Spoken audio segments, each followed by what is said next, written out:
আসসালামু আলাইকুম। সহজ টেকনিক ইউটিউব চ্যানেলের পক্ষ থেকে সকলকে আন্তরিক শুভেচ্ছা এবং অভিনন্দন জানাচ্ছি। ইংরেজি ভাষা শিখতে হবে আমাদের মাতৃভাষার মাধ্যমে, তবেই বিষয়টি সহজবোধ্য হবে। আজকের ভিডিওটি তাদের জন্য যারা ইংরেজি মুখস্থ করে জীবন যৌবন শেষ করে ফেলেছেন অথচ সেই মুখস্থ বিদ্যা ধরে রাখতে পারেননি, অথবা যারা ইংরেজি শেখার আগ্রহ হারিয়েছেন, অথবা যারা সামান্য ইংরেজি জানেন অথবা ইংরেজি শুরু করতে যাচ্ছেন, তাদের জন্য আজকের ভিডিওটি। আমরা সকলে জানি ইংরেজি শেখার যত কারুকার্য, যত ফাংশন, যত ওলটপালট সবই হলো ভার্বের অবস্থানের উপর, ইংরেজি সেন্টেন্সের ভার্বের অবস্থানটার উপর। এখানে তিনটি বাক্য দেখতে পাচ্ছি। বাক্য তিনটি হলো, গাভীটি সাদা আছে, তার একটি গাভী আছে, মাঠে একটি গাভী আছে। তিনটি বাক্যরই ক্রিয়াপদ আছে।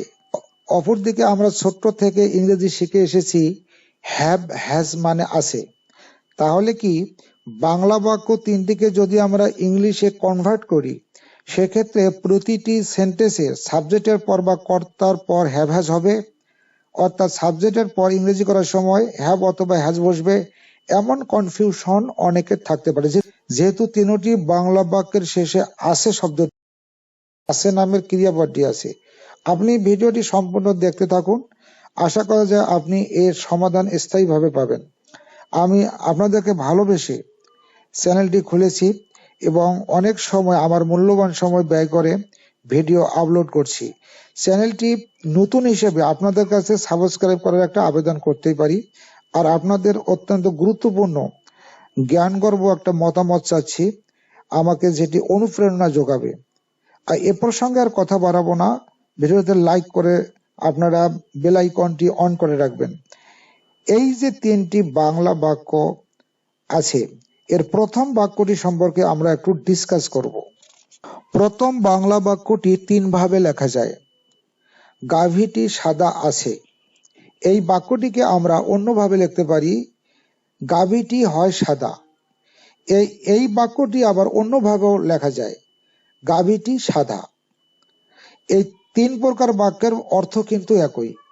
আমরা বাক্যটা বাংলায় তিন ভাবে লিখতে পারি, গাভীটি সাদা আছে, গাভীটি হয় সাদা, গাভীটি সাদা। তিনটি বাক্যের অর্থ তো একই, সেক্ষেত্রে দ্য কাউ ইজ হোয়াইট হবে। আমরা তো ছোটতে পড়েছি হ্যাভ হ্যাজ মানে আছে, দ্য কাউ হ্যাজ হোয়াইট হবে, নাকি সেন্টেন্সটি অন্যভাবে গঠন করতে হবে? এর উত্তর জানার আগে আমাদের একটি কথা সকলের স্মরণ রাখতে হবে।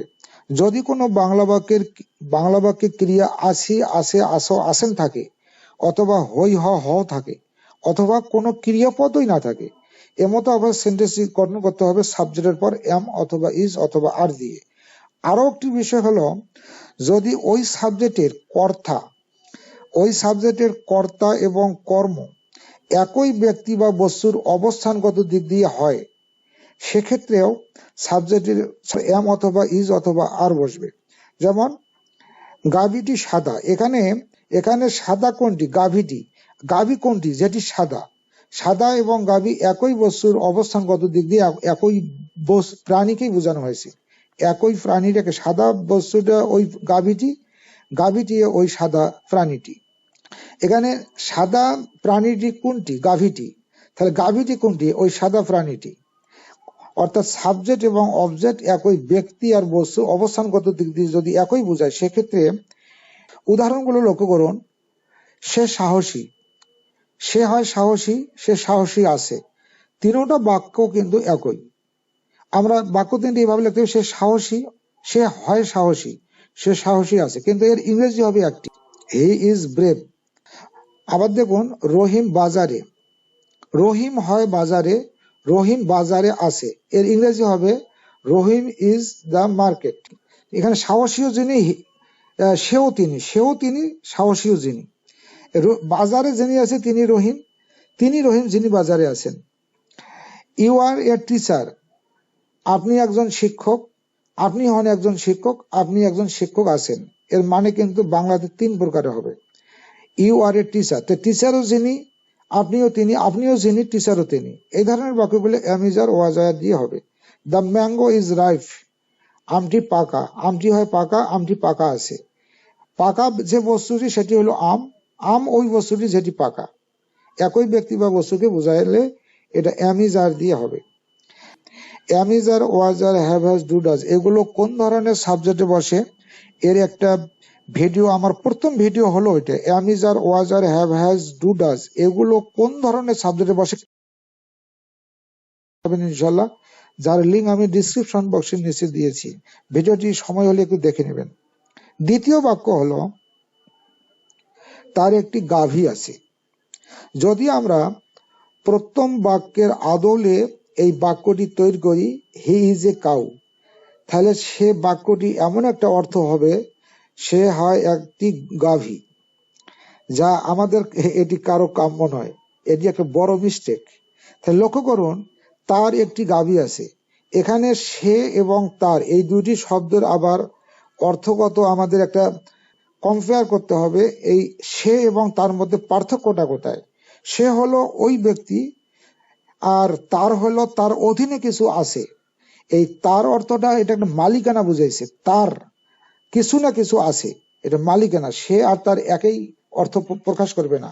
এজন্য যদি কারো অধীনে মালিকানায় কোনো কিছু থাকা বা আছে বোঝায়, সেক্ষেত্রে সাবজেক্টের পরে হ্যাভ অথবা হ্যাজ হবে। অতএব তার একটি গাভী আছে, এটি ইংরেজি হবে হি হ্যাজ এ কাউ। আরো লক্ষণীয় যে বাংলা কর্তার সাথে অর্থাৎ র বিভক্তি যুক্ত হবে। হ্যাভ অথবা হ্যাজটা প্রিন্সিপাল ভার্ব হয়, মূল ভার্ব। সেক্ষেত্রে সাবজেক্টের পর একটা অতিরিক্ত র থাকবে, যেমন সেটা হলো তার, এই র, আমাদের র, তাদের র, এই র থাকবে, করিমের র থাকবে। মূল শব্দ এর সাথে র যুক্ত হবেই, তবেই সেটা হ্যাভ হ্যাজ দিয়ে সেন্টেন্স তৈরি করতে হবে। তার একটি গাভী আছে, হি হ্যাজ এ কাউ হবে। জামাল সাহেবের একটি গাড়ি আছে, জামাল সাহেবের একটি গাড়ি আছে, মিস্টার জামাল হ্যাজ এ কার। নাজমার দুজন বান্ধবী আছে, নাজমা হ্যাজ টু গার্লফ্রেন্ডস। এখানে লক্ষ্য রাখতে হবে হ্যাভ হ্যাজ কোথায় বসে, এটা আমরা অনেকে জানি। যারা জানেন না, তার ডিসক্রিপশনের নিচে আমার একটা লিঙ্ক দেওয়া আছে ভিডিওর, ওইটা দেখলে am is are, was are, have has, do does এগুলো আর ইনশাল্লাহ ভুল হবে না। তৃতীয় বাক্যে মাঠে একটি গাভী আছে, এ বাক্যে ক্রিয়াপদ হবে হ্যাভ হ্যাজ দিয়ে। এই বাক্যটি কি আমরা তৈরি করব? না, আদৌ না। বাংলা বাক্যে যদি কোনো স্থান বোঝায়, ওই বাক্যটির মধ্যে যদি কোনো সংখ্যাবাচক শব্দ থাকে, ওই বাক্যের মধ্যে আছে ক্রিয়াপদটি থাকে, তাহলে তার স্ট্রাকচারটা হবে অন্যরকম। সেখানে দেয়ার ইজ অথবা দেয়ার আর দ্বারা বাক্য শুরু করতে হবে। যদি এক বচন হয় দেয়ার ইজ, আর যদি একের অধিক হয় সেখানে দেয়ার আর হবে। যেমন মাঠে একটি গাভী আছে, there is a cow in the field. এ ধরনের বাক্য তিনটির মধ্যে একটা সে শর্ত তিনটি আমাদের মনে রাখতে হবে। ওই বাক্যের মধ্যে স্থান বুঝাবে, ওই বাক্যের মধ্যে সংখ্যাবাচক শব্দ থাকবে, ওই বাক্যের মধ্যে আছে নামের ক্রিয়াপদ থাকবে অথবা ছিল নামের ক্রিয়াপদ। একটি হলে দেয়ার ইজ, আর সংখ্যা একের অধিক হলে দেয়ার আর। উদাহরণগুলো লক্ষ্য করুন। বাজারে দুটি বিল্ডিং আছে, there are two buildings in the market. টেবিলের ওপর 5টি বই আছে, there are 5 books on the table. এখন প্রিপজিশনের বিষয়টি যেহেতু আজকে আলোচ্য বিষয় নয়, কোথায় ইন বসবে কোথায় অন বসবে, আমার পরবর্তী ভিডিওতে এটি একটি ভিডিও করব ইনশাল্লাহ। পকেটে দুটি কলম আছে, in the pocket, there is হবে না। যদি একটি কলম থাকতো তাহলে দেয়ার ইজ হতো।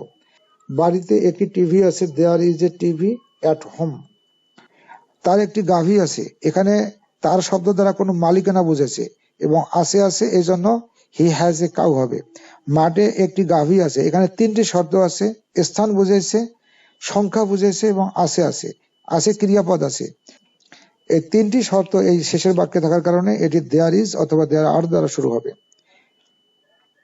আমরা যদি এই তিনটি বাক্যকে অতীতকাল করি, যেমন গাভীটি সাদা ছিল, দ্য কাউ ওয়াজ হোয়াইট। যেহেতু একটি গাভী সেজন্য কাউ, দ্য কাউ ওয়াজ হয়েছে। তার একটি গাভী ছিল, হি হ্যাড এ কাউ। এখানে যেমন আগে ছিল হ্যাজ, সকল সাবজেক্টের এখানে পাস্ট ফর্মে সকল হ্যাভ হ্যাজ এর পাস্ট ফর্ম হলো হ্যাড, ছিল থাকার কারণে এখানে হবে হি হ্যাড। যদি তার ছিল আর তারপরও সেখানে হলো দে হ্যাড। সকল পার্সন সকল নাম্বার সাবজেক্টে হ্যাড হবে, এটার পরিবর্তনে যে হ্যাড হ্যাডের কোনো আর বিকল্প নেই। মাঠে একটি গাভী ছিল, মাঠে একটি গাভী ছিল। There was a cow in the field. অতীতের বাক্যগুলো ছিল থাকবে আর বাংলা বাক্যগুলোতে আছে থাকবে। এগুলো বিষয়টি অবশ্যই বুঝছেন, এটা খুব বড় কঠিন নয়। পরবর্তী ভিডিও দেখার আমন্ত্রণ আপনাদের জানাচ্ছি। বেল আইকনটি অন করে রাখুন এবং সকলের সুস্বাস্থ্য এবং দীর্ঘায়ু কামনা করছি। ভিডিওটি আজকের মতো এখানে শেষ করছি। ধন্যবাদ সকলকে। খোদা হাফেজ।